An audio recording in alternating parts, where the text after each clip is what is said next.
Hello, welcome to yet another installment of Podcast Radio and Stuff. This is where we have honest, casual, fun, candid, sometimes serious conversations. I'm Dobego Kuluse. Unfortunately, today I'm flying solo. Dogozo couldn't join us. But fortunately, I have an amazing guest, so I'm quite excited and looking forward to this conversation that we'll be having. So we've got this tradition that we do here on Podcast Radio and Stuff. We allow our guests to introduce themselves.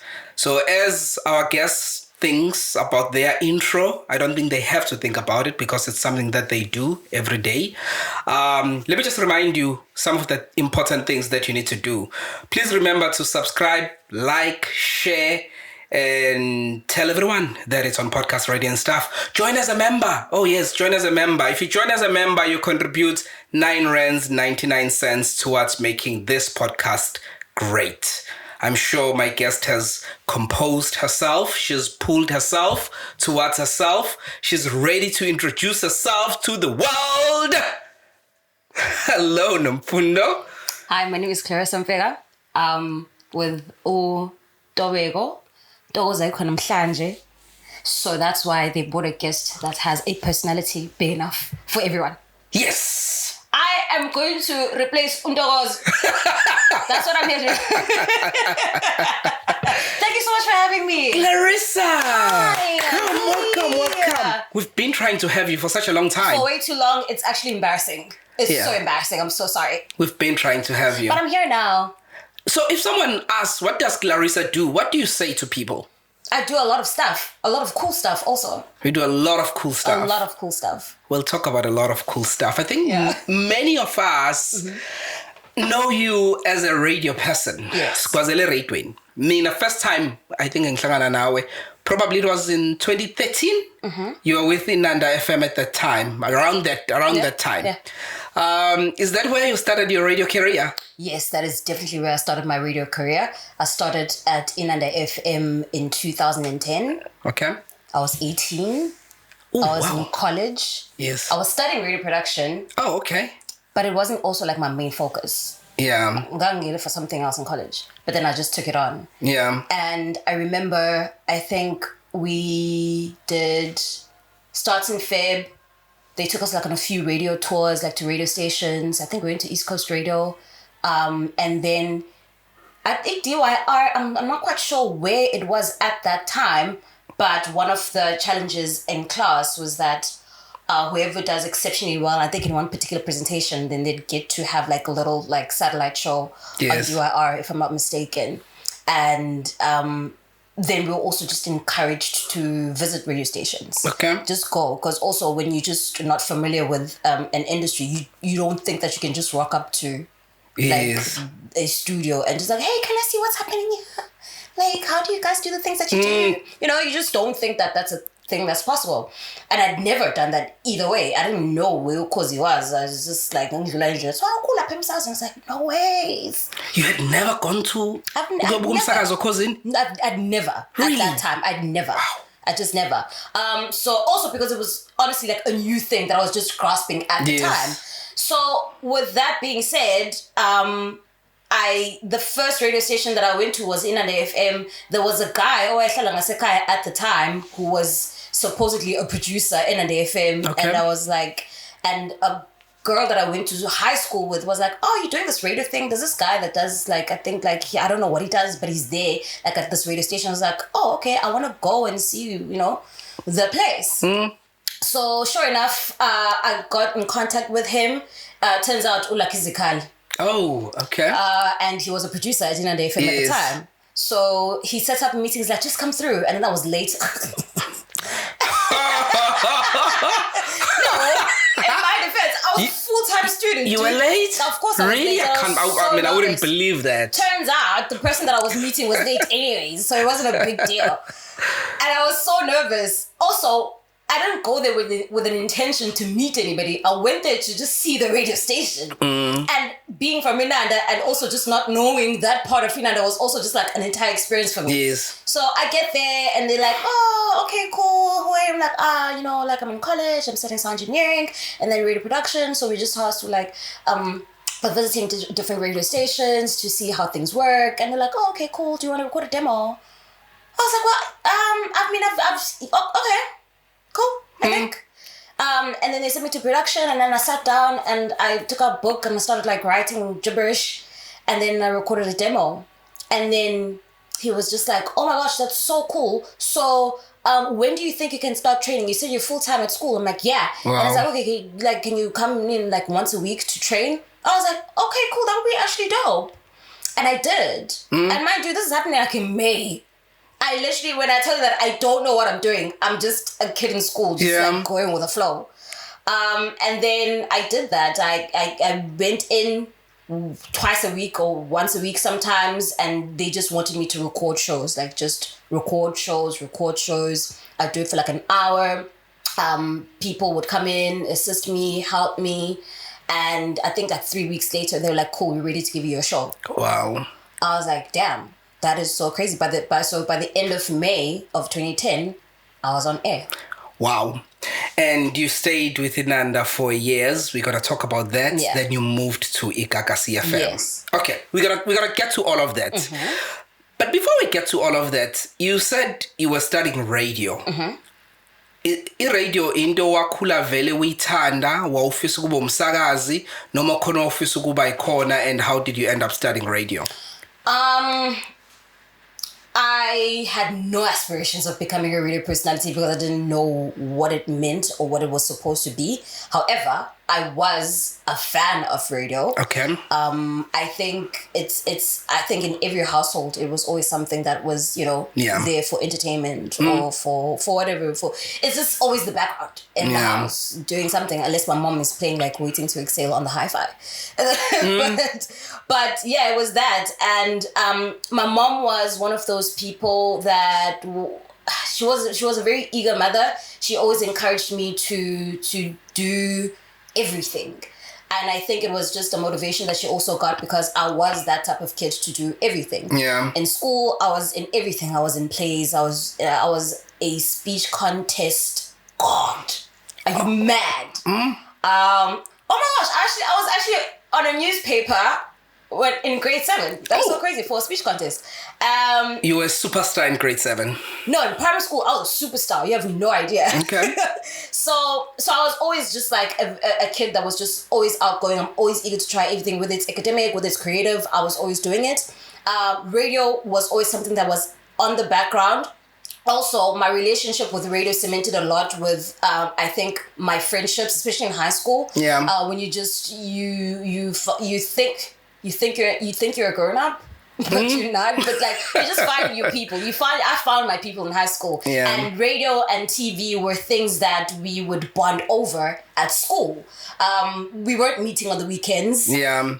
Gateway was relatively new at the time, so it wasn't like we didn't have a lot. When you're a girl, there's not so much you can do. It's either you're going to the library on the weekend, or you're just at home watching stuff, or reading, or listening to radio. And radio was one of those things that my friends and I really bonded over because of the music and inevitably because of the personalities and the presenters that were there. Yeah. So that is like, I listened to a lot of radio when I was younger. A lot. To the point where even when I was in school, I'd still listen to radio, like on my way, like walking from the rank to school. I'd still listen, like on my headphones. Be like, wow. Oh, I need to listen. Oh my gosh. Just because I was just genuinely entertained. So when I had the opportunity to do radio as a course, I didn't think it existed. I was like, it'd be so crazy, if I just did this thing. And I did it, and it actually worked out. I did. And whenever I'm tasked with something new, I really commit myself to it. So I think it was honestly just that. Also, when I was in high school, I went to a technical school. Okay. Which had nothing I was interested in. So, and coming from the background that I already told you, where I was like super outgoing, I was academic, I was like, okay, bro, with motor mechanics and electrical engineering. Recently, I literally drove past our school with my grandmother and I looked at her dead in the face. I was like, which school is this? Phoenix Technical Secondary School. I was like, she's like, no, but I'm like, that's the thing. Why did you, like, I was so good at so many things. I could have studied journalism. I could have been a lawyer. I could have, Was there like something along tourism as well when I was young? Yes, we used to have TT. It used to be called TT. Yes. Travel and tourism. Yes, travel and tourism. Yes. Even that, I was like, oh my gosh, I just want to go to places and do stuff, because I was literally just like an open-minded kid that wanted to do like all these crazy things. I was doing maths and English Olympiads and competing in chess and whatever. Yeah. So I'm like, why couldn't you just like nurture me in that direction? You took me to a technical school, and I literally remember my mom saying, like, I remember all these conversations now that I'm older, and she's like, oh, your cousin is there, you're gonna be great, you're gonna be safe. I'm like, I didn't go to school to be safe, man. Why? Also, why do you think I need my cousin to hold my hand through school, man? I'm just trying to do my own thing. And I did well even there, but I feel like I could have done so much better if I was put in an environment that was suitable for me, because that threw me like in a totally different direction. But ikhona into ukuthi wena mangabe uyibuka uzofisa ukuba yona, because we now know ukuthi radio, not really, you just love radio, but you didn't see yourself as a radio presenter. And I remember even when we had CAO forms and we had to figure out what we were going to do, and now you look at all these opportunities available at universities, and I'm just like, well, I don't even qualify for that, because I'm from the electrical and mechanical engineering. Like, what is sound? What is... At the time, I remember this, I was so bummed. There was a girl that was a year ahead of me, and she went to DUT and studied e-performing arts technology. And the year that I wanted to, when I was going to university in 2010, yes, I said, ooh. And I was like, I think I want to do that, because I just felt like there was a thing in me that was like, I see what's happening, I see the entertainment thing, but I really want to know what's happening behind the scenes, and I don't mind being behind the scenes and just making things work behind the scenes and figuring it out. So I think that's why I also wanted to go that direction. Sure. But then I was accepted for e-architectural technology, and I was like, I'm not going to do that. I can't do that. I'm not going to do that. So sound engineering was literally my next best thing after that. So where did you study? Creative Arts College. Oh, okay. Yeah. Okay. I've got a couple of questions on some of the things that you said. One, you mentioned Utwavele Pepin. Yes. Wavelelane Pepin, what grade 7? Speech contests. Oh. I told you I was a speech contest guard. Yes, you did say. I have no idea. My mom was such a timid woman. I have no idea how she had such a loud baby. I was so eager, man, to do so many things. And speech contest was one of those things that I think we did individually. That wasn't a group work or group project, whether you're in a choir or whatever you are in school, but it was literally just you and your audience and whatever it is that you're reciting. And even in primary school, they really harnessed that, and they really nurtured me to articulate myself, to try different topics and tackle different topics, and learn how to research on a topic. It's when you think of it now, it's something so small, but it literally carved this absolutely insane person that I actually turned out to be now, because I remember that. And I think when I started radio, it almost felt like this was the move that that I feel like I should have taken like 5 years ago when I went to grade 8 and then did like how to hotwire a car or something like that. But it came so naturally because I was familiar with speaking. Yeah. I was just familiar with articulating myself. I was familiar with the form of, I have to know what I'm saying, so I need to research. Sure. I need to. But now, obviously, then there was a whole personality situation happening. So also that I was just... And when you're young, you're just like... I think when you're young, you're extremely likable. Yeah. So people just generally enjoy engaging with you. Sure. So it really did carve me into the person that I was. Sure. And then just another thing. You keep mentioning your mom. Was your father present? Yeah. He's cool as shit. But he was a dad also. My dad was also one of those people where I tell him, I'm like, this is what I want to do. And he'd be like, and like, if you're going to keep saying, then I'm not going to tell you what I want to do. And it's like, but also my dad is even now, and I always try to tell him, don't do that. You can't trust me so much. You can't always like leave it all on me to say. You always make the best decisions, right or wrong, but they always are like, they come from a good place. So I trust whatever it is that you say you want to do. or I know that you're going to put a whole lot of effort into it and it's going to work out. I'm like, but sometimes like tell me. Like, tell me what you think. Sure. Because also, I'm a lot like my dad, and chances are if Ngabaza in about something, then I'll also get to that point where Ngabaza, not because he did, but because we're just the same person. Sure. Like I process the way that he does. Sure. That makes sense. The reason I was asking if your dad was present, but he is.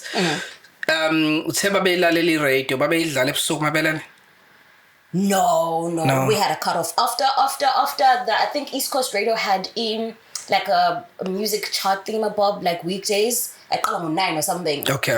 And then 10 o'clock. By then, I was already. But your parents, No. My Okay. My dad, however, had the biggest sound system I've ever seen in my life. I learned all the great music from my dad. All of us, dude. All the cool stuff. Your Barry Whites, R. Kelly's. Yes.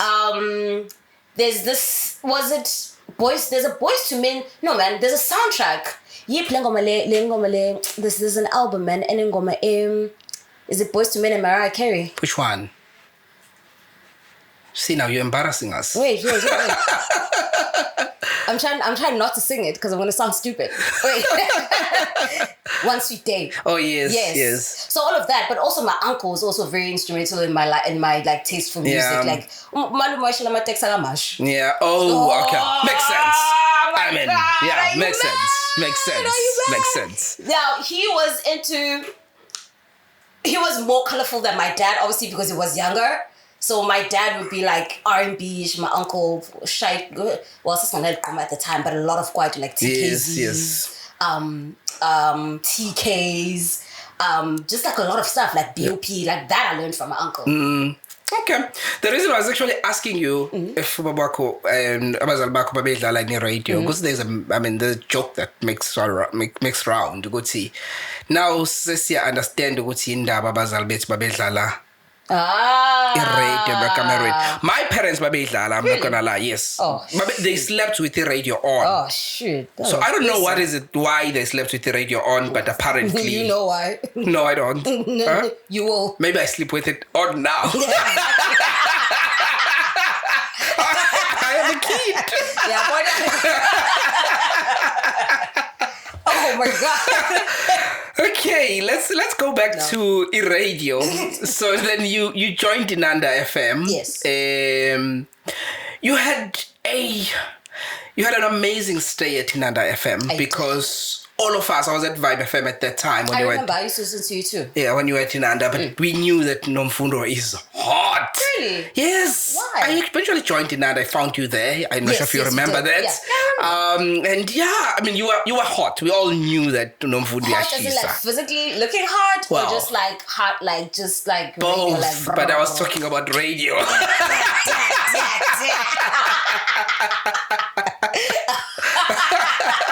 I know that's right. So yeah, how was your stay at Inanda overall, if you were to summarize it for us? Most of it is honestly a blur because there were too many moving parts. I was young. Also at the time, I think my mom passed away when I was 16ish. I was in grade 11. It's something that it took me a very long time to process, and I felt like I threw myself into so many things because I was mourning and it was very depressive. So literally, probably like those 3. I remember some parts of the first year I was in Inanda FM. The second year and the third year are a bit of a blur. Sure. I threw myself into my studies. I threw myself into this new thing. I didn't really have much of a social life, but I did like have lots of fun. I think I made like really cool, incredible people in Inanda FM as well. It was a great training platform for myself, which is why I truly advocate for community radio stations. And it was fun, man. I just got to it's so crazy that you just do something and you have no idea where the hell this thing is going to go. And especially when you're young and planting seeds for your future, it's so crazy that planting a seed means you need to, we say it as if it's like this task or sacred thing that you do, but it's literally your day-to-day activities. And it's probably one of my favorite times on earth to have done something and not imagine what it would do for me. Sure. My family was extremely supportive. My grandmother used to drop me off at the station or pick me up. Not drop me off, pick me up sometimes. My dad used to pick me up sometimes as well until they got tired. Because like, and it's like, I'm like, oh my gosh, I'm sorry. Oh my gosh. They're already funding my studies as well. Yes. So it was a lot. But also my grandmother was always like, your mom said I have to make sure that you study, so whatever it is that you're doing, just make sure that it's fruitful. I was like, okay, I hope so too, dude. So much pressure, but I just had hope, man. Like I think I say this now, if you believe that the worst could happen, you've also got to believe that the best can happen just as easily, and it will be just as, fulfilling.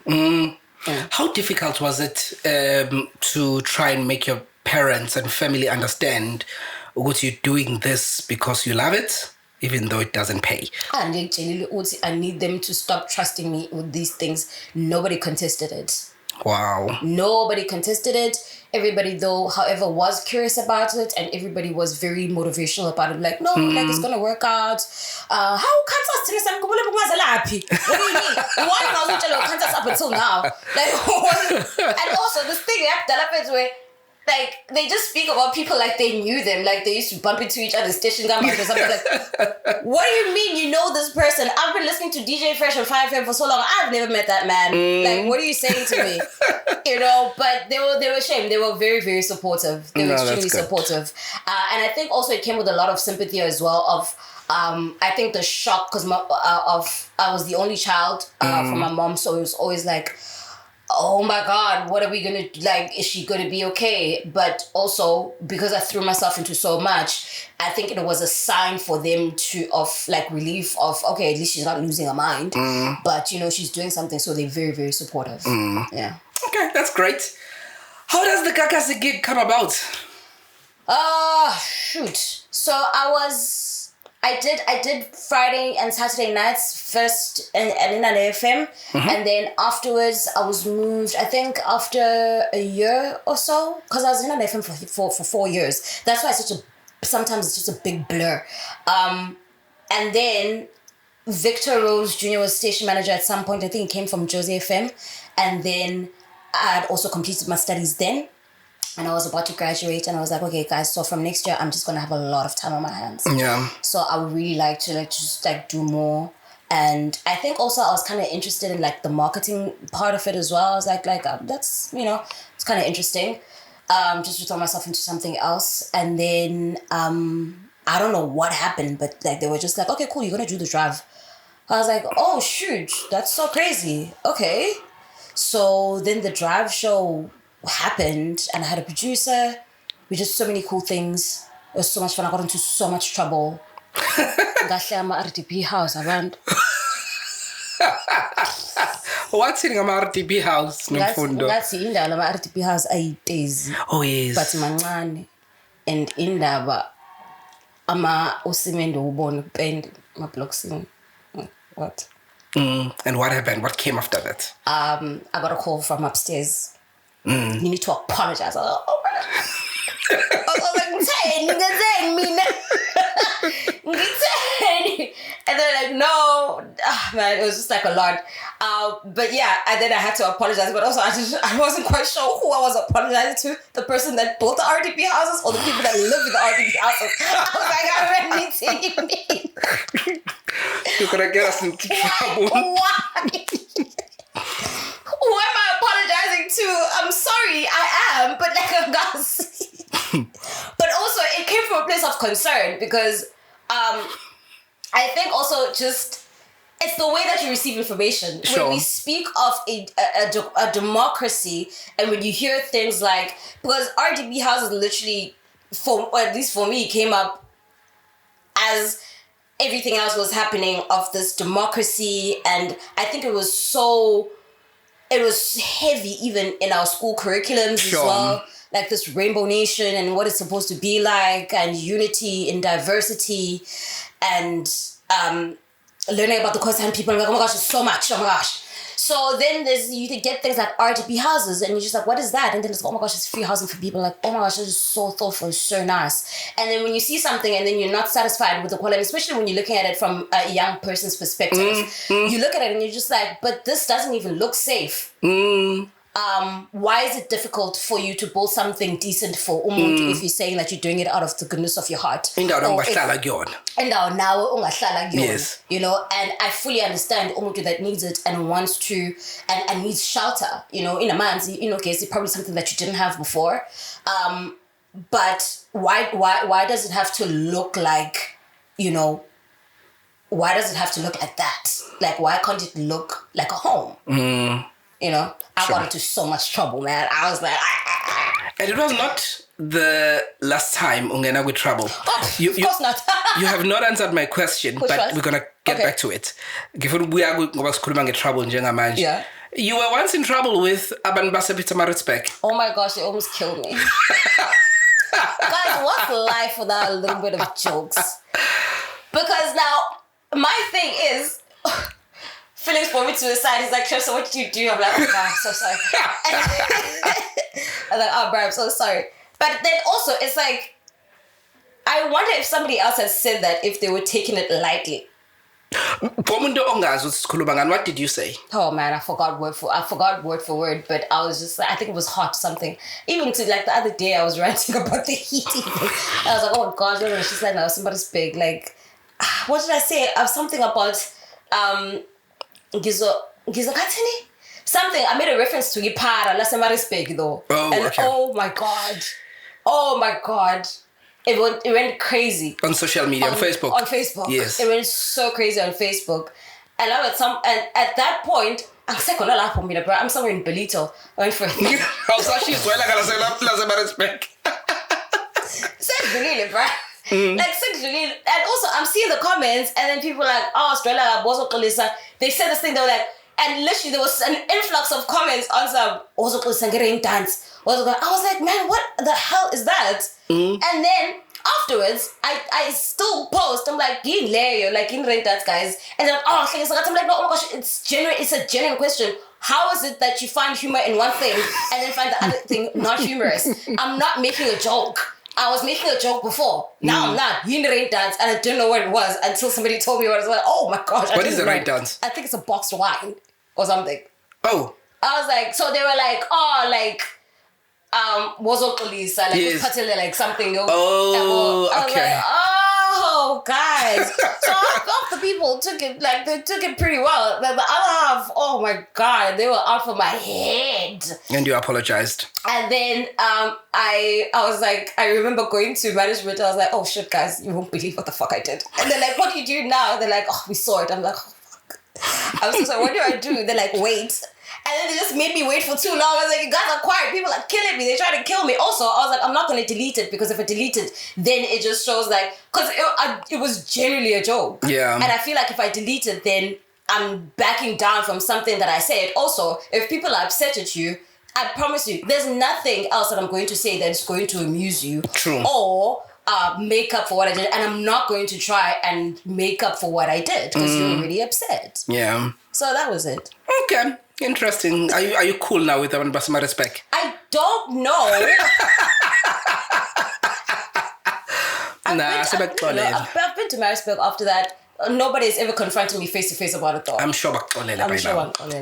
Come on. Okay, my question was, don't worry, you and I are exactly the same. Something else, and then but my question was, how did you get into Gagasi? Oh yes. Oh my God. Gagasi. So after almost a year of doing the drive on Inanda FM, there were a lot of people in my ear at the time that were like, oh my gosh, like, you're so dope, like you should totally like try other places. And then I wasn't ready for it. I wasn't ready because I didn't know like what to do. Sure. I don't know how to ask for a job. I don't know how to apply for a job. Also, I still view myself as somebody that is learning. Sure. You know, I mean, doing a show for a year, that's relatively like quite, like it's a short amount of time. Yeah. So there were a lot of people in my ear, people in media. There were just in other sectors as well. They were just like, oh my gosh, like you should surely try going to other places. And then it was like very intimidating because whenever that conversation used to come up, I just felt like, is this really what I'm signing up for now? Like, yes, okay, cool. And also at the time, I was also quite detached from being a fan of radio as I was before. Okay. Because I also wanted to focus a lot on myself and figure out who on earth I am in this big industry. So I reached out. I reached out to Gagasi. I got my contacts at corner. Reached out, made a demo. I was like, should I make a demo? I'm on air. Like, I don't know what I'm doing. Made a demo. And I got no response. This was probably... I'm not gonna lie, but I sent that demo in January. Okay. I sent it in January. I remember talking to my friend from college. I was like, I'm applying for this thing I wanted, and he was like, okay, cool, go for it. And like they go, and every, like nobody's gonna say no, but everyone's like, I'm like, oh shit, okay, cool, sharp. And then around April that year, I received a phone call. Like, hey Clarissa, so from Mikakas, like, can you come through and see us? I was like, oh my gosh, is this a prank? And I was like, no, I'll send you an email. I was like, okay, cool, I trust you. And then I got an email. I was like, okay, cool, it's happening. It's really happening. And I went in. I was offered a show. Wow. I was like, okay, cool. All right, we're doing this. And then, I think I started in June of 2014. No connections? No connections. I knew nobody from there. I knew like Pila. Yes. But Pila is not like, no, like I knew nobody from management. Nobody responded to the email that I sent with my demo. So it was just like, also... It's like when you send an email, like, how long am I supposed to wait until, like, I figured, okay, now I need to follow this email up and be like, hey, did you receive my email? But so it was just like, I was just taking a chance. Also, it's not like if I didn't get it, like, the worst thing would have happened. If I didn't get it, I was going to try again the next year. Sure. It was just that, so... Wow, so you tried once and you got in. I tried once and I got it. I did, yeah. So, and then that was just like, that was something else. That was actually kind of crazy. That was so crazy. No, that was big. It's because sonke sasifuna with Gagasi at that time. I'm sure baningi abasakazi ababema community radio stations ababefuna ukungena. Nevuma yayisanda at the time. Yes. And I remember a couple of people from community, from us, Inanda FM, like from sports to like other departments, they were leaving and going to Inform. Okay. And I think there were two other people that had left Gagasi, left Inanda and went to Gagasi, and other people leave and go like to cause, you know. Sure. So it's just like, where do I go? Where on earth do I go? And then there was this weird, I don't even know if I dreamt this up, but there was an instant when I was still doing the breakfast on Ukozi, and I think it was some sort of initiative or thing that they did where they would take people from community radio stations and have them do like something. Oh, yes. Like, it used to be what laba yenza manje ngoDecember siyajigaland babelanda basakazi bama community radio basakaze khona kwiGaga Ukhozi FM. Yeah, that was supposed to happen. A producer reached out to me. Oh, wow. And then I have no idea why that did not happen, but it just never happened. Oh, okay. I have no idea. I literally don't remember. Like, I remember so... Yes. I was like, I remember. And I was given a date also. And I was like, what time should I be there? Like 5:30. I was like, okay. And then I had to go back to Inanda and be like, hey guys, I think I don't know what's going on. Is this even like a real thing? Because also it was also one of those things where like, is this a real thing? This is weird. I was just going to show up at 5:30, I'm figuring out on that day. I mean, like, I'm told that I need to be here. I don't know who I'm looking for. Like, I was just like, hey, man, like, I just got a text. Also, I think I also tried to call the number that sent me the text and there was no answer. So I was really skeptical. I was like, Lynn. Yes. What's going on? I think also, was it 2013-ish? Gagasi FM had presented such thing. I did that as well. Yes. I did that as well. I didn't make it. I made it to like the final round at the audition stages, and I didn't make it afterwards. But I was like, I'll see you again, motherfuckers. And you saw them. What was your first show you did at Gagasi? The first impression, weekdays 1 to 4 a.m. Okay. Horrible body clock adjustment. Fuck. Yeah. Yes. And it was winter. And then I fell asleep. Goddamn gang. I fell asleep. I fell asleep. It was like 10 to 4. I passed out. It was air conditioning, so cold, man. And I have a thing about the cold. So I had a blanket and I had a hot water baby. And then I think Gafuduman. Yes. Like 10 to, and my last link is at 10 to, and I had to stop on the song. I passed out. Me and Papa, my calling sister's like, yeah, wake up, like, in there. I'm like, oh shit, it's dead air, what the fuck? And then, I don't know, I think it was probably like 20 seconds. Yes. That's what I think. But I will never know. And then as long as I didn't go, I'll just turn on the mic and I made my last link. And then that was it. Sure enough, next day, got an email. Oh, you did? Got an email, and then I was suspended for 2 weeks. Oh. How many times have you been suspended on radio? Once. That was the only time. Yeah. Okay, you haven't been that bad. Yeah, no, not dramatic bad. Like yeah. The thing about me, I fight a good fight. I don't fight for the sake of fighting. Yeah. You know. Also, yes, but I do fight. So unlike you, Lalela. I mean, it's like you have to weigh out your options, dog. Like, if I fight this fight and I win, pick your battles. What is it gonna do for me? So sometimes, also, I feel I fight a good fight, dude. Like sometimes you fight fight to win something, and sometimes you have to let the other person fight so that next time they let you fight. They let you win. Sure. That's it. How was the adjusting from community radio, if you still remember, to commercial? Was that difficult? It wasn't that difficult, but obviously it's just realizing exactly what it is. Yeah. It's never really what you imagine it to be. And then it's just like, oh, okay, this is not that hard. Okay, this is a bit more complicated. Okay, why is there a fuss about this? And why is there a fuss about that? And also just, I think when I got to Gagasi, we were always brought in so much into other departments and how they work and how we feed onto it. So it was bigger in that way. It was much, much, much, much, much bigger. So it's just, and I'm grateful that I had baby steps there as well. So I truly just got to grasp things as I go. And like, okay, that doesn't involve me. Okay, I don't need to be involved in that. Okay, this.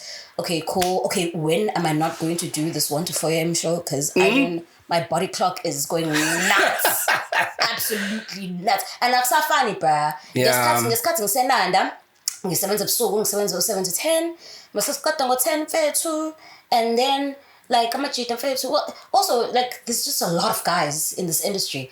So like we just like walk to like somewhere and they get like alcohol and get food, see lele, relax, listen to music, pass out, wake up in the morning. I'm like, oh my gosh, and I'm like, oh, I don't get an text. And then go home. Yeah. And then now you're in community. It's like you don't. Yeah, sorry, in commercial. Yeah. Literally, there's no community. There's no community. You're literally on your own. Right? Yeah. Nobody else. I'm walking up to the station at 8 a.m. At 8 p.m. I'm like, I need to catch the last taxi. Yeah. In Shang, because otherwise, what am I going to do? There was no Uber. Yeah. And Eagle taxi was like 350 rand, which is so expensive. And that a meter. Oh my gosh. Yeah. I'm so sad that they didn't make it. But, yeah, it was definitely a much more lonelier experience. And it's not as exciting because you hardly see people. Yeah.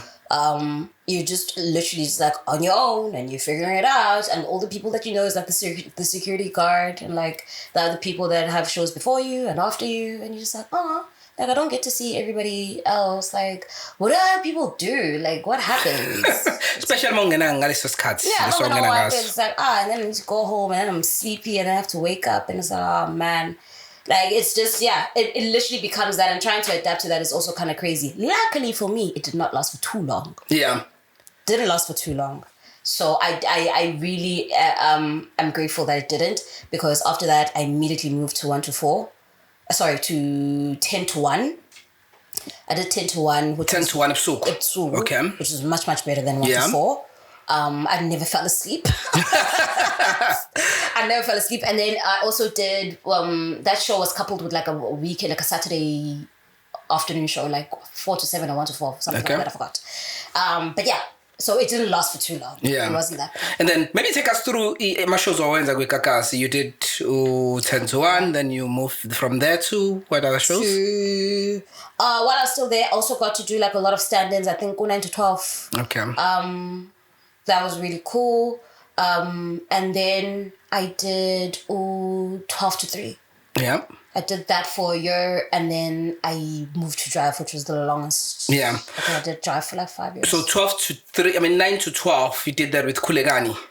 Oh, yes. Oh my gosh, yes. Then I did 9 to 12 with the Kulegani, yes. With the Kulegani. Yes. Then 12 to 3 with Kini. With Kini, yes. And then 3 to 6 with the Kings. And then Nomalanga and Waras. Yeah. Oh, yes. You did with Nomalanga and Waras. So, okay. So how was your working? Let's maybe start with Kulegani. How was that dynamic working with Kulegani? Very cool.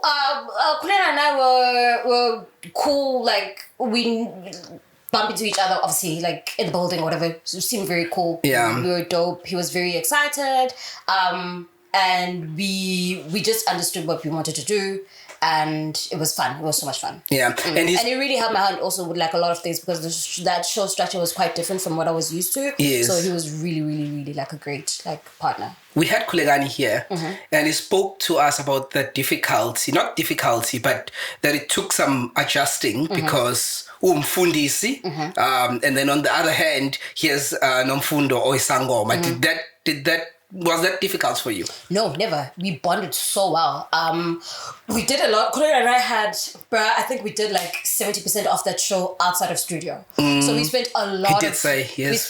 We spent a lot of time like together driving. He would drive, I would sleep. I'm sure he hates you. Oh, because I'm my personal driver. Like, dog, like, you wake up today and say, hey guys, so at 3 o'clock we're leaving, you're going to Newcastle. I'm like, what? What do you mean? Could I admit you gotta drive, go home, pack it, go back? At some point I was just convinced, I just need to have clothes to change in the car because it's ridiculous. So we got to bond a lot over that, over spirituality and what it means, and spiritual representation and what it looks like to different people. Also for me personally, because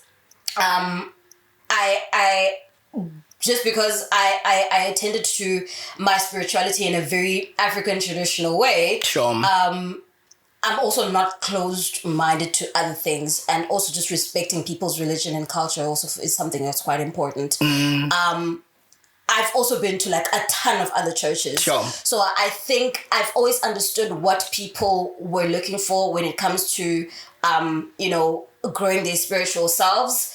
So, ukusebenzisana nomuntu osindisiwe, or who's a born again Christian, or Roma, or Isayoni, or whatever it is, or umfundisi in whatever church. If you're going to be honest about and truthful to why you are part of a particular congregation, or why you decide, or why do you feel that you're called to your spirituality in that particular way, then we're never going to have a problem. And we had those conversations with Ukulega, and he had like a bunch of questions all the time. Like, I don't know everything, but I mean, this is how I think also I comprehended myself, because even with African traditionalism, is that a right term? African. I don't think so. African spirituality. Yeah. I hate how we always group it like it's like a group project, like izangoma. Abathandazi. Izinyanga. They don't even group inyanga, they're just like izangoma. I'm like, oh my gosh, but inyanga, that's sort of like a different thing. But I hate how people do that, and they make it such like a group activity when it's a very personal and and it relates to you particularly, especially if you're going to speak about ancestors and things like that. Those are mine, they're not yours, they're not that person. I will attend to them the way that I think I should, or what I think I'm being told that I should do. So noma indlela ithi ayifani, kodwa indlela ayifani bafowethu. And I think we sometimes lose that recipe because we want to say so much about this thing that is almost so personal. Sometimes I wonder, I even ask myself, I'm like, if it wasn't such a visible aspect of my life, would I even have been very open about it in the first place? You know, but I decided very early on, I was like, okay, cool, I'm doing this thing and I can't just like tiptoe around it. And it's unfortunate, Uguti, I'm learning as I go and it's in front of people. It's very, very uncomfortable. Maybe if it was a journey that was less visible, I didn't have to wear my bai, I didn't have to wear klalo. Maybe I just wouldn't have said anything publicly or never, shared that part of my spirituality with the general public. Yeah. Okay, we're gonna move on because with people that we hosted with, but I just have a follow-up question. Yeah, but I have a follow-up question on what you just said. So let's stay a little bit here. So nowadays, when it comes to umngoma, there is this abantu bezwa bekhuluma nje ukuthi it's just a fashion thing now, or umuntu mayisewile the first thing that will come to engqondweni yabo ukuthi ngisangoma, and ukuzwa abanye ukuthi one day wayesangoma usethi akasasona isangoma, you know, now I'm living it, it's a devil thing or whatever the case might be. So what in your view, what's your view with what's happening nowadays in 2025 when it comes to umngoma and seeing a lot of young people and in entertainment getting into being in touch with their spirituality or African spirituality? Okay.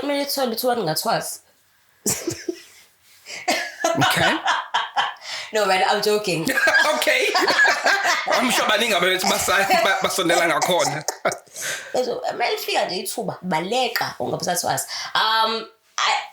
Man, you know what? Again, I think I internalized it so well that I know the way that it is received publicly made me not want to say anything about it anymore. I think I even used to do like little diaries about it in the beginning, but I just stopped.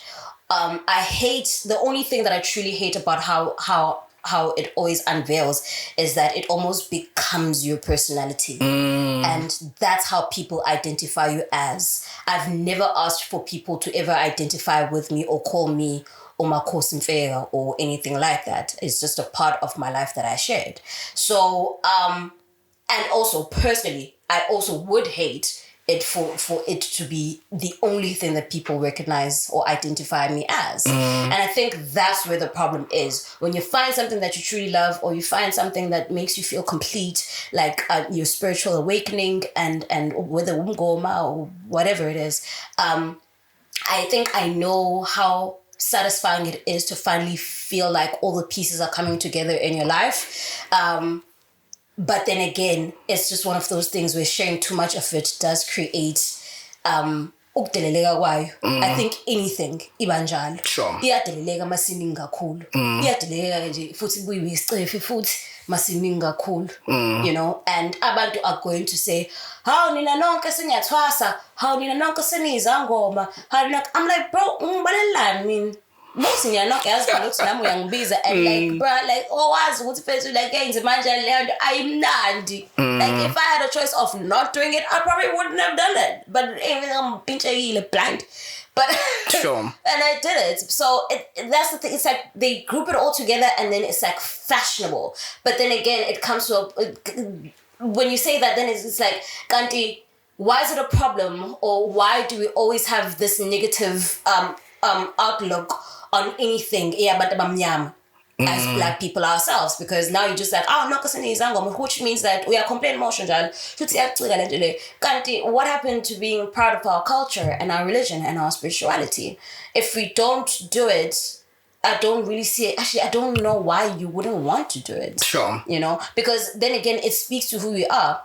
Because especially people that are public figures, I think they do understand. We speak when we speak, we either showing somebody that it can be done, or we are showing somebody that is doing it that we are pilega once you've done it, and it's not the end of your life, or it doesn't necessarily derail you from being the person that you think that you are. Sure. So it creates a sense of community, but then again, it always reaches people ababengadingi vele ukuthi bayibone or ubunganandaba noma bayibonile or not, and they're always going to have an opinion about it. And then again, we live in an age where everybody has an opinion. Sure. And it's like, I have opinions too, but I usually keep them to myself. So. Do you?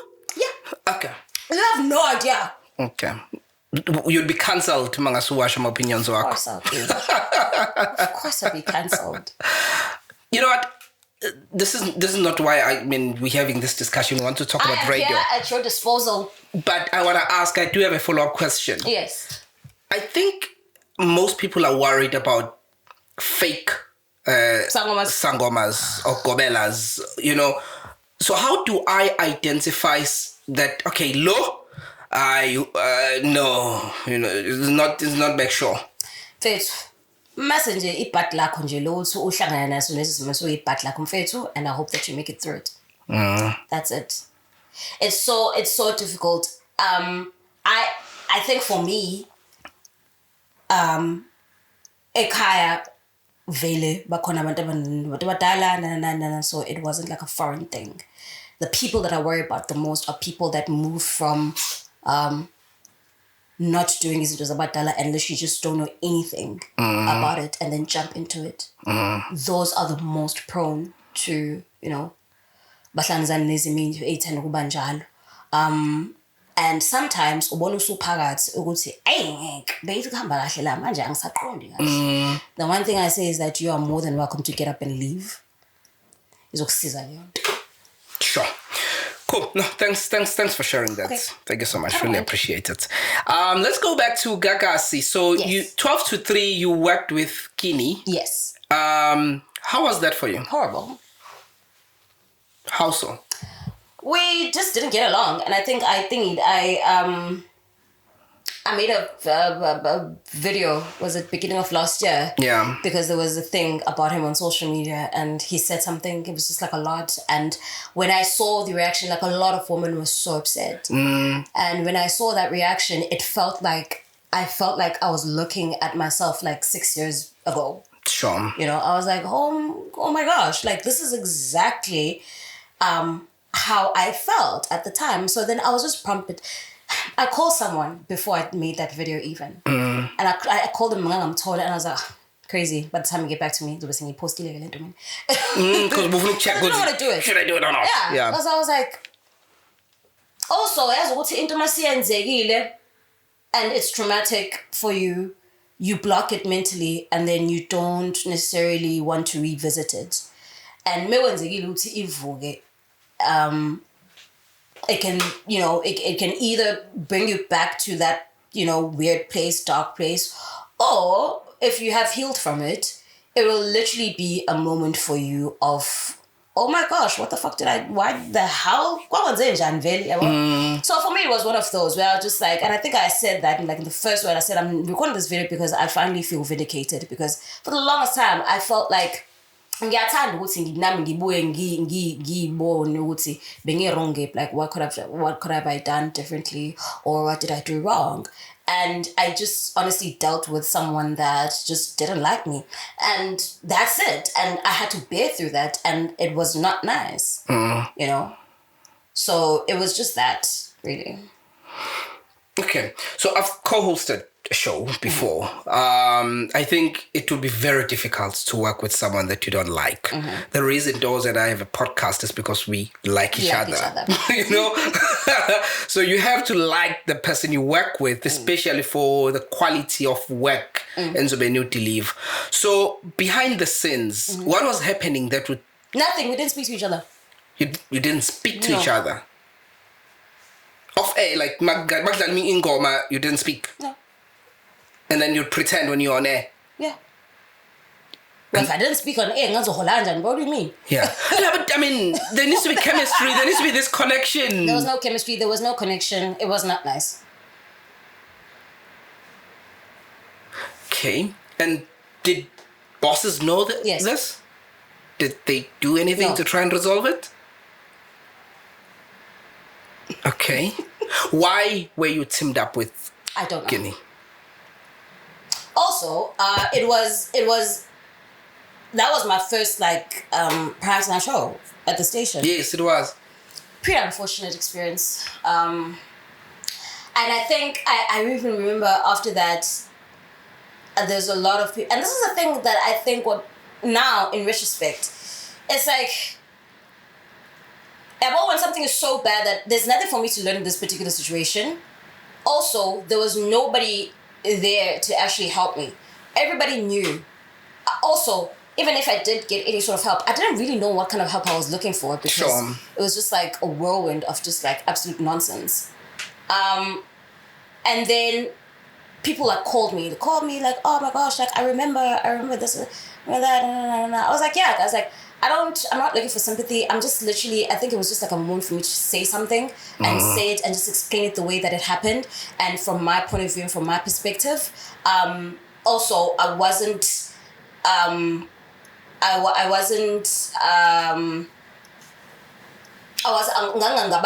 it, and I wasn't. I want to say this in a way that it wasn't something that you can gossip about because I've always known. You know, it was one of those things. It's like an open secret, and I hated the fact that it was an open secret because if you know how you treat me and nobody does anything about it, and I don't do anything about it, it is because I know that I have nothing to gain from it. And even after doing that, I made peace with it and I left it alone. I had journalists calling me and emailing, texting, like DMing, like, oh, do you want to say something? I'm like, no, actually, I think I just said everything that I need to say. That was it. I also have nothing to gain from the experience. And also the person that I did mention also just, it's nothing to him. It means nothing to him, I'm pretty sure. So it's fine. It's over. The shitty thing about that situation is that nobody wants to be a victim of anything. And nobody ever wants to be... You don't want to admit to being a victim of anything. You know? Nobody wants to be a victim. And I think being a woman, number one, means that it's such a familiar... A victim's face is a woman's face, and it's something that we just become so familiar with. Sure. Women go through all of it. Women go through everything. And I'm just like, I don't think I like that. I don't want to be a victim to anything or anyone. So, I'm going to speak about this. I'm going to speak about this one time and one time only. And I'm not going to speak about it again because I have nothing to gain from it. I didn't gain anything from it back then. As a matter of fact, it was horrible. I didn't gain anything from it back then. And I have no... It's like, I literally draw blanks. Even now when I think about it, I'm like, what could have happened differently? I have no fucking idea. I don't know. I'm sorry you went through that. It's okay. I'm sorry. I did watch that video.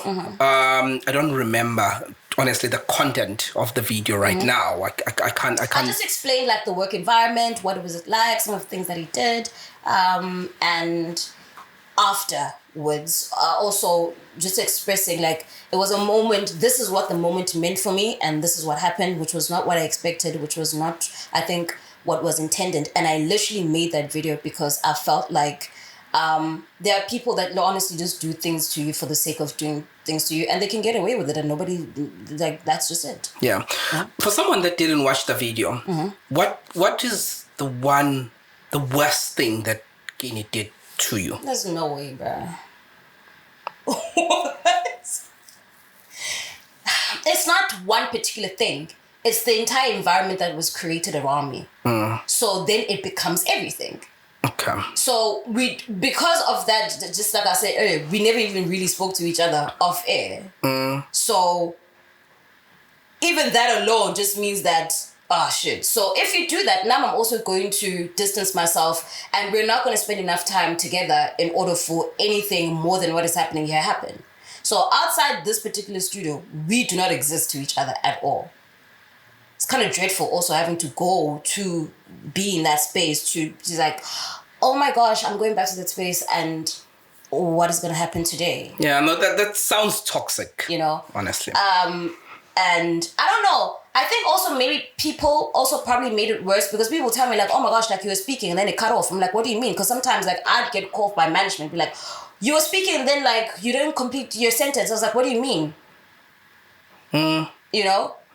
So it's like, also, you can't keep telling me these things because now we've discovered that it's happening. So what? Sure. There's nothing that I can do to fix it. Okay. You want us to move on, eh? Yeah, we can. Okay, but no, thanks for sharing that. Thanks for sharing that. Then you moved on. You moved to eDrive. Wow. I felt like moving to the drive was a demotion because I was moved to become a traffic presenter. And I literally remember going back to management. I was like, please give me back my 10 to 1 show. Because that's where I'd come from. I think I'd done that for a year or 2 years. Yes. And I was like, why am I doing traffic? What is traffic? You hadn't done traffic before. I'd never done traffic before. I have absolutely no idea what it is. Yeah. I did not enjoy that. I hated it a lot. I did it because I didn't have another option. Sure. So, traffic where you go pen on names, yes. And then like Nomalanga, you continued with traffic. Yes. So it was always just like you do traffic and just like you also thought, but like you're not just going to do only traffic. Yeah, you can comment here and there. Yeah, sort of thing. Okay. So yeah. So even when Spare Names, when we met, figuring each other out, I explained to them. They also knew. I was like, this is what happened. This is what happened. This is how I feel. They're like, okay, sharp, cool. Let's just make the most of it, and we did, man. Yeah. If you look at how your stay at Gagasi, the trajectory from, because now it went like this, from 1 to 4, you moved to 10 to 1, then you moved to 12 to 3, then you moved to 9 to 12 to hold that show. You were standing in with Kulegani for... No. All 9 to 12. I went from 12 to 3 to drive. Yes. After drive, then I did a 9 to 12. Okay. So, but what do you think is was the reasoning behind when you rationalize it right now? You are out of the environment. What was the thinking when you were moved from 12 to 3 to eDrive? I have no idea. I could say that maybe because I still do believe that 12 to 3 stint was like a horrible performance. I wasn't doing what I'm good at, which is doing radio. I was honestly constantly just trying to avoid trouble or trying to avoid conflict. I'm just doing everything else besides just doing a show, you know? Also, I wasn't fully immersed in the show because naturally, because of the relationship that was there, I never really fully contributed to the show. So it didn't look like anything that I would want to present. But I still did it anyways. Sure. And from my side, I feel like it was a poor performance, even though the people that put me there understood the situation. I do feel like maybe I received that because they didn't see the growth that they expected from moving me from a nighttime show to a 12 to a primetime show. Okay. And rightfully so. But also at the same time, it's like, but you are the one that put me there. And then I've told you so many times, this is what's happening. And you didn't do anything about it. So now I've underperformed and now you're giving me like a weird traffic thing, you know? So that's the reason why I hated it the most, because I just felt like I don't have a plan B right now. And naturally, I would never have had a plan B at the time because my mind was just very fuzzy and just not in a great place. Sure. Then after 9 to 12, you left Gagasi, so 9 to 12, yes. Ne? Okay. What happened? Why did you leave? I had to try different things, dude. Okay. I had to try different things. I had a bad year. I think I had a holistically bad year. And I had to let go of all the pieces in order to reconfigure myself. Okay. Did you leave at the change of season? Yes. Okay. Yeah. Were you offered contract? I think so. I was. Okay. Do you remember which show you were going to do? No. Okay. Okay. So, but you left Gagasi because you had a change. Would you go back?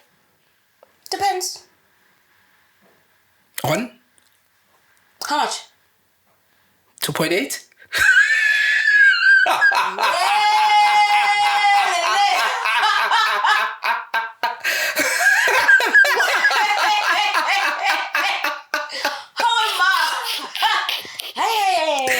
No, guys, I'm just kidding me. No. Let me tell you, Mama.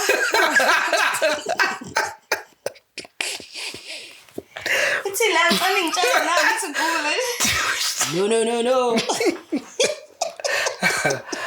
Okay, but are you going back on radio? Let's forget Gagasi. So, any other radio stations? I heard you recently on Inanda. I was doing a Christmas show for a day. Yeah, yes, so nice.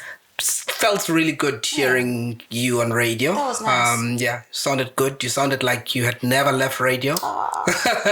So, what are the plans? Are you going back on radio anytime soon?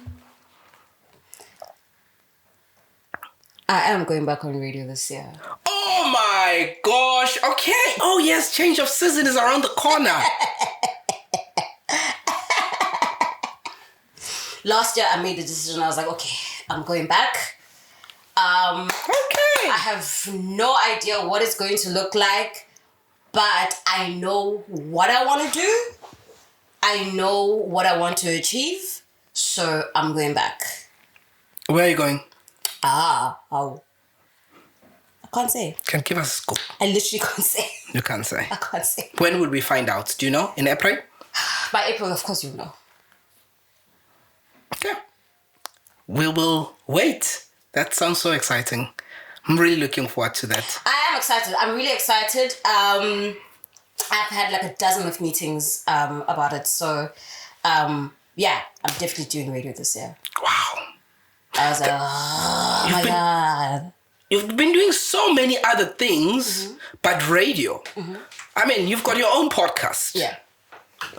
What do you talk about in your podcast? Radio? What do you mean? We talk about radio?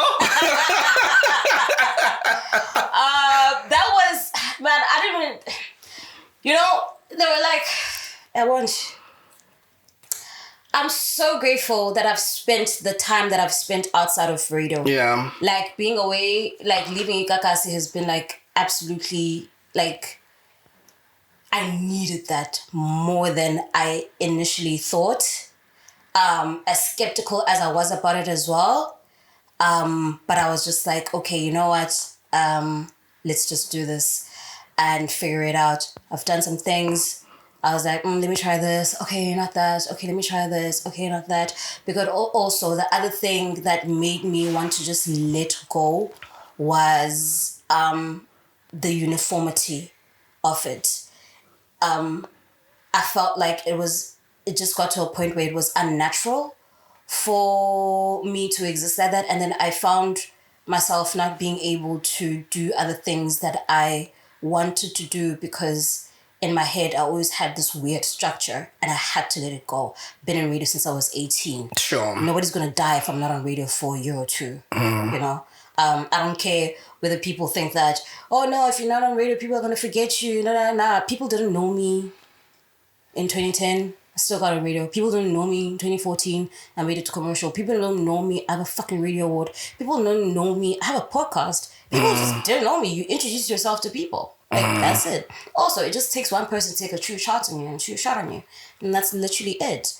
And also, I got to listen to radio for a change where there's no rush about it. I got to consume radio differently. I got to experience radio without having to be like, oh my gosh, fuck, it's half past 8, I need to be there. I just got to not do that anymore, and it's been so nice. I also got to listen to radio and identify what I do not want to sound like. I got to listen to radio and heard people. I'm like, shit, man, you sound lonely as fuck, which means that you're horrible at what you're doing. Because the first thing about radio that you always say, when you open the mic, speak like you're speaking to your best friend. And when the moment you open the mic and you don't talk like you're talking to your friend, you sound lonely and it sounds like you don't know what you're doing. And I was like, I know for a fact that I don't sound like that. I'm grateful that I don't sound like that. And then I'm like, that's too much of that. I'm like, oh my gosh, like, are you on radio to entertain people or just try and sound sexy? Are you on radio to entertain people or just like make a whole bunch bunch of noise. Are people even going to, what are you saying? What is the message that you're spreading? Like, what is it? And then also get to see what I looked like when I was in radio from somebody that was outside. Sure. And, oh shit, man, actually, that was pretty boring. That was pretty cool. That was absolutely useless. That was pretty dope.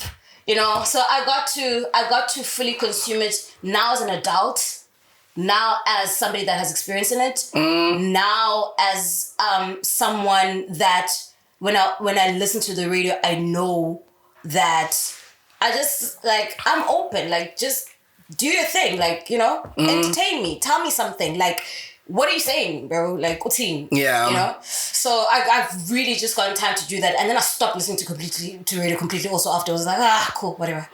Got it. It's the same thing over and over again. It's the same patterns, and then also in the beginning, I also had this thing of like, oh my gosh, why would you say that? Oh my gosh, you could have said that. Oh my god, this is so irritating. You're listening with a red pen. Yeah, like I'm listening with a red pen. I'm like, dude, like why? Come on, like if I did that shit, you know. So yeah. It was honestly a whole lot of that, and then I just stopped. I was like, whatever, and I just got to do other things. And then I got to do Uzalo. I was like, oh my gosh, yes, this is so you want much Uzalo? fun. Are you crazy? Because even when I got into radio, I wasn't just doing radio and radio alone. I was doing other things as well. And I felt like maybe it was self-imposed or as much as I've always wanted to do other things, but I feel like I'm not really getting the opportunity to do all the other things that I want to do. And I feel like if I keep holding on to the one constant in my life, then I'm not going to be able to fully understand why am I not moving the way that I want to move. I feel a bit stagnant. I feel more than stagnant. Now it's draining me. Now I'm overly curious about what else can I do. And then I'm just like, but I'm not fulfilling those things. I want to fulfill other things. I'm so much more than just a radio person. I do other things. I can do other things. I want to go to school. I want to do other stuff. Sure. Honestly, like what the fuck? I'm an adult, you know? So yeah, it's just like the past 2 years have been all of those things in my head. That's absolutely great. You know? How do we watch your podcast? You can watch my podcast on YouTube. Oh my gosh. And you can listen to it on Spotify and on Apple Podcasts. It's called Finally Famous TV. That's the channel that you subscribe to. The podcast is called Radio Meets TV. And just like this podcast, it celebrates radio. We love radio. We've been part of radio. We found a pretty cool little spot, you know, to actually just talk to people. I love that fact that it's KZN based. I'm talking about this podcast as well. That we're KZN based and fully utilizing. I mean, like, I've never been to a KCAB before. Sure. It's flipping awesome. I love it here. And I love the fact that there's a couple of podcasts now that are produced in KZN, and we can do it, man. We can 100%. Do anything, and it's also us just like migrating with the digital space and what it means and what it is. Being a media personality or being in the media is never to restrict you to do television, do radio, do a podcast or whatever, you know. And I generally believe that if you have been on radio, you're probably going to have a very well sorted out podcast because of your thought patterns, and you know, it just becomes more enjoyable to listen to for somebody that wants something a little bit more constructed versus somebody that has a huge personality and can sit down and interview people. I do find it quite strange and awkward though that interviews in terms of podcasting really do more numbers than just like standalone information based Those take a bit more time to pick up, which is so crazy, but it's just like, also that's the other thing that's always constantly in my head. Numbers. Yeah, it's just like the digital space and how it moves, and I think we've just like there's so many people in Tobago that want to have a podcast. There's so many people that think that they can podcast. There are so many people that look at it and think, oh my gosh, it's so much work. And there's a person that I can say, I can look at him like, no man, you can do this. Sure. There are other people that I can say, hey dude, it's gonna take a lot of work. There are people I want to say, I'm like, my God, it is going to cost you. You know? Yeah. There's so many elements to it. But then again, I feel like I'm so glad that we're doing it. Sure. And I'm so glad that it exists. And I hope that it inspires other people to honestly just take the leap and just do it, bro. If you're not going to do it, nobody's going to know that you can do it. If you're not going to do it, you won't know if you can do it or not. And I'm a firm believer of trying something new. Try it. If you fail, at least you tried. And you'll never wonder if you were able to do it or not. Yeah. Who are some of the guests that you've had? For someone also encourage you to Radio Mix TV. I've interviewed Felix Chopin. I think he might have been my first guest. No, it was not. My second guest. I've interviewed Siam Hlongo. I've interviewed Salbi. Big names. Sabi. Oh, big names. Big names. I've interviewed Ntobe. Yes, recently, yes. I've interviewed... Who else? I've done a Jace Moo. Yes. I've done... Karimila. Yes. I've done... now I'm thinking of people that we've recorded and I haven't posted. Oh my gosh, wait. You can tell us? No! Mbongani Mtolo. Oh yes, You've you done see, now I'm creating blockers in my head. Oh my God. We've done Mbongani Mtolo, we've done Tulani Zondi, we've done... Yeah. Makosi Koza, you've done Makosi Koza. I've done... I really want to some interview... big names. I really want to interview Lady D. Oh my gosh, you'll make me so happy. Let's see who's going to get Lady D first. Because we also want to get her. Let me tell you. Every time I try to... Asibone la kule podcast show us bone between me and now ukuthi ubawuza Lady D qala. No man. I really Yeah. So every time I speak to him, I'm like, well, I don't give a Lady. And he's like, oh, yeah, must do more. I'm like, oh God. Like, just give me an hour. Give me an hour with her. No, I'm feeling he's a fan. I think he needs because now I don't know. She's got her own YouTube channel, podcast as well. And she recently did a podcast affirmation with Usizwe Bloss. So let's see who yapi qala. I want to tell you a story. You're challenging me. Yes, I am. Let me tell you a story. A couple of your guests that you've had, I think I told you this. They had agreed to come on our podcast.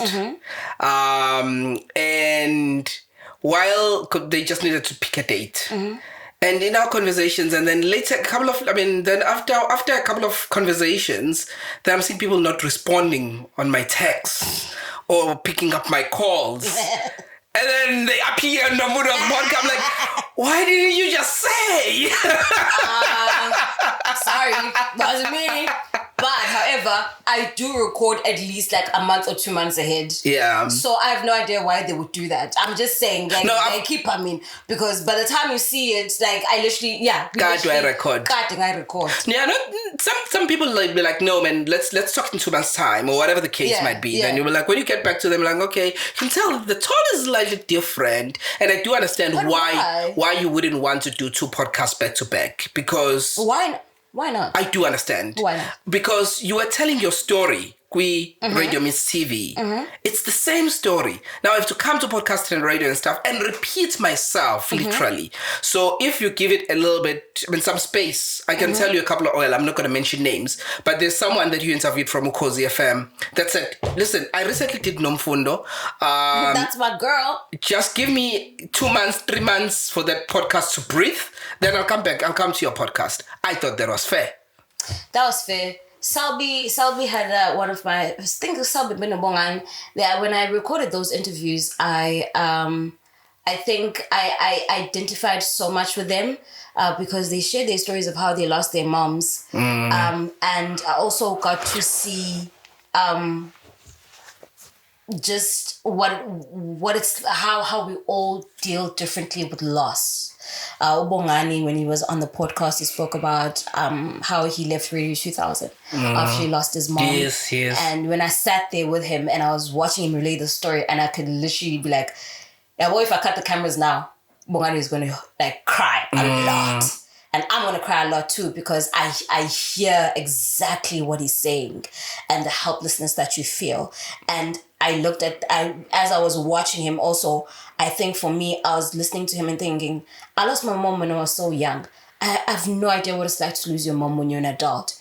And you feel like you should have been able to do something to prevent it, to help.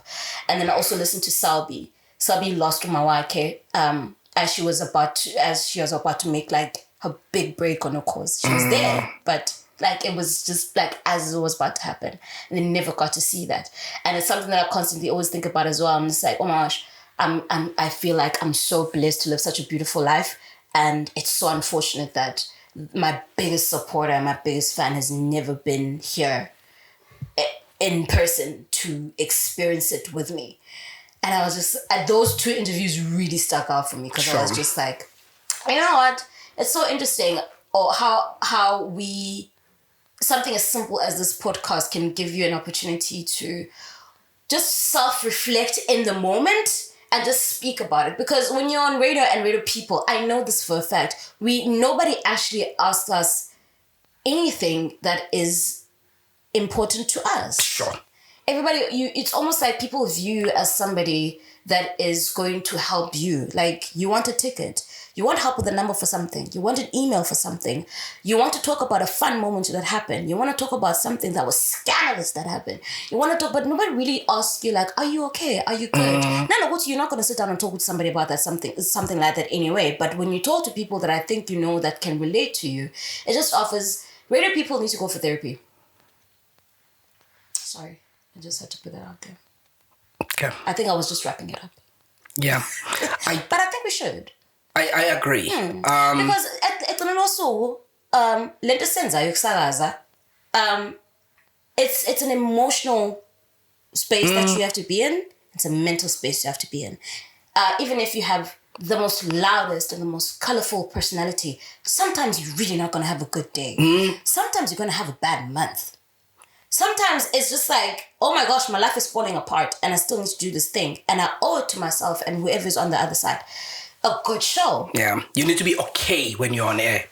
And then it's either you can compartmentalize or you have to honestly just fake this damn thing because you've done it for so long. You know exactly what the fuck it is that you're doing. That is, I feel like that's not a healthy, It's like, and also the biggest reason why that is, it's 3 hours of live radio. It's such a weird thing to do when you think about it. It's so crazy. It's unnatural. It's actually crazy people that can do it. You've got to have a little bit of crazy in you. You do. And you'd leave home, you get to work, and for that 3 hours, you forget that you have problems and you sound like you're the happiest person in this world. We are hopelessly out of time. But I have to ask you this as the last question. Oh, my God. How did you deal with the loss of your mother? Oh man, that was dark. That was horrible. You never really deal with it. We're out of time. I literally remember, I think it's a combination of me being young and also a bit of depression as well. I tried to go to therapy. They tried to send me to therapy. That was boring as hell. I was boring as hell. Like, they just gave me a titty bit. All I did was cry. I used to journal a lot. I was so angry. I was angry at the world. I was angry at God. I was like, well, how dare you do that to me? How dare you do that to my mom? And that's so unfair. That's so crazy. And then there was school. There was all of that. There was work. And then there's like alcohol and just like drinking, partying, da-da-da-da. And then at some point, I literally snapped out of it. People used to identify me. And till now, I think I need to find a few people from that time frame in my life to ask this question. I personally felt like people identify with me as like, she's young, she's drinking, she's just doing like what young people do or whatever. But then I don't think I liked that label or identifying with myself like that. I think maybe it was a bit of an exaggeration, or maybe I was just like a fucking alcoholic. And then I remember by the time I was my final year in college, I stopped drinking. I was like, I'm tired of this shit. It feels horrible as fuck. What is a hangover? This is bad. And then I stopped drinking. And when I stopped that, then it almost felt like I went through the grief all over again. Because now I was sober minded. Now you're dealing with it. Then I dealt with it. Then I finally realized what the fuck I was running away from. I was fucking running away. And it was fun. I had friends. I had like drinking. Also, when you're entertainment, you have no idea. You have access to so many things. People give you alcohol. People invite you to parties. People, like, you're just there. Like, everybody's having a good time, bruh. And it's like, yeah, it's actually costing me a couple of years of grief that I didn't, deal with. And I dealt with it. I never drank again. I stopped. I don't care about it. As a matter of fact, now I have a bedtime that's 10 p.m. Because I'm just like, I don't need it anymore. I don't even think I need it then, but it's timing your corner of just being young on trial and just like, oh my gosh, ciders and this, and then it's just like, oh my gosh, I can do this all day, every day. Honestly, like I can. But I don't think it was, So I hate that I coupled that up so badly with grieving my mom. But, and then afterwards, I just started like processing it. I started journaling again and expressing myself, how it feels. I'm doing this. I'm not quite sure if she'd be happy if I do this. I wonder what it'd be like if she was here. So now it's more of those things of like, oh shit, when I have kids, my kids will never have a grandmother. Oh shit, like... I wonder if my mom would have enjoyed this. If I take my grandmother to Cape Town, I'm like, hey girl, let's go on vacation.